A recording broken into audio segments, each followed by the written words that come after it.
Everybody, what's up and welcome back to this video.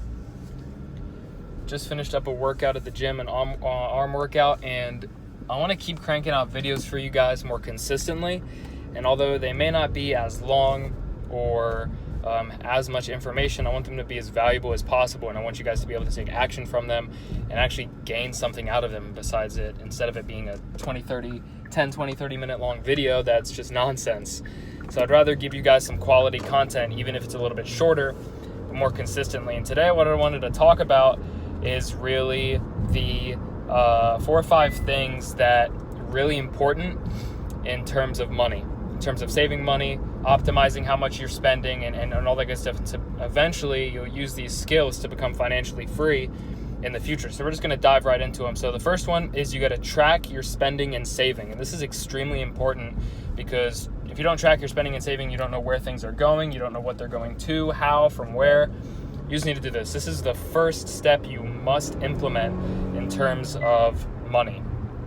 You have to track your spending and saving. You have to track everything where it's going, and you can do this a few different ways. You can either get certain apps to help you out with it, like Mint, but if you use a credit card or even a bank, there should be a section in there that'll tell you where your money's going, how it's going, where from, and all that good stuff. So that's what I'd really recommend doing first, is tracking your spend. And then second, your spend and savings as well. But second, with that, I want you guys to get a legitimate savings account. You probably have a savings account right now just in your normal bank that you opened a while ago, or maybe your parents opened you up one when you were a kid, but it's not valuable enough for you, because if you go look at it, what I want you guys to focus on is the annual percentage yield, the APY percentage rate that you get on your savings account. Now, for most savings accounts, they're pretty low, from 0.1% and a little higher than that, less than 1%.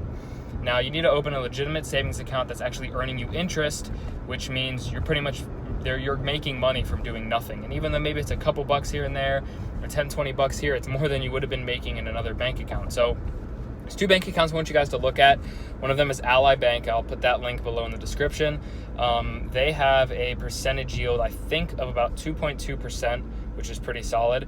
And the one that I'm using is Wealthfront, which is actually a 2.57 annual percentage yield. So if you do the calculations on it, and Wealthfront will actually show you in your account how much interest you've made to this date. Same with Ally.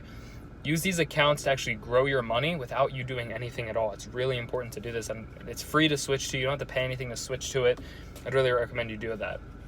Third is to get some kind of a side hustle that you're passionate about. So whatever your passions are, figure out what they are. If you don't know, figure them out and use those to create a side hustle and a side passion that you actually like, and you can hopefully turn that into a moneymaker and your full-time moneymaker. That's really what I did with my business. I liked the business, I liked sales, I liked negotiating, I liked helping and growing other people, and that's really what my business does. It just helps grow other people and help them become financially free as well, and do more in their life instead of working on their business or working on making money all the time, instead just to live life.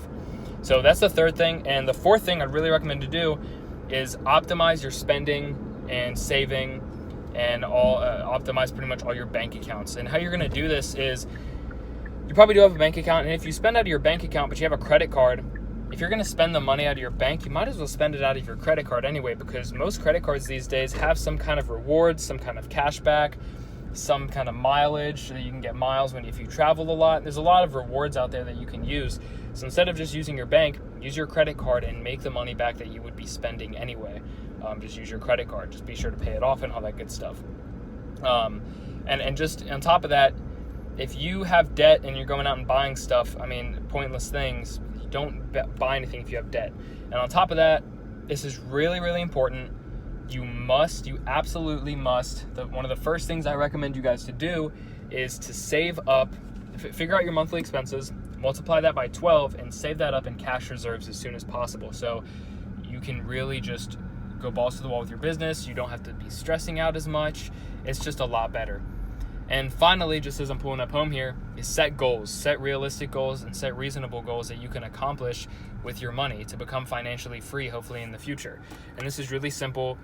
One of the simplest ones is kind of, I just said it.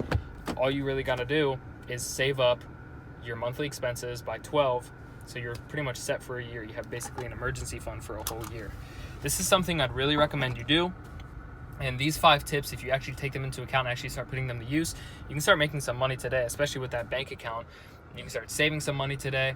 If you're going out to buy something today, get a credit card, use a credit card, and use it to your advantage. Don't use it the way credit card companies want you to, which is racking up debt, keeping it on there, and building up an interest rate on it.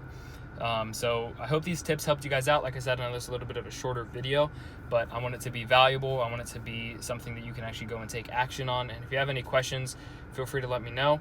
And I will see you guys in the next one.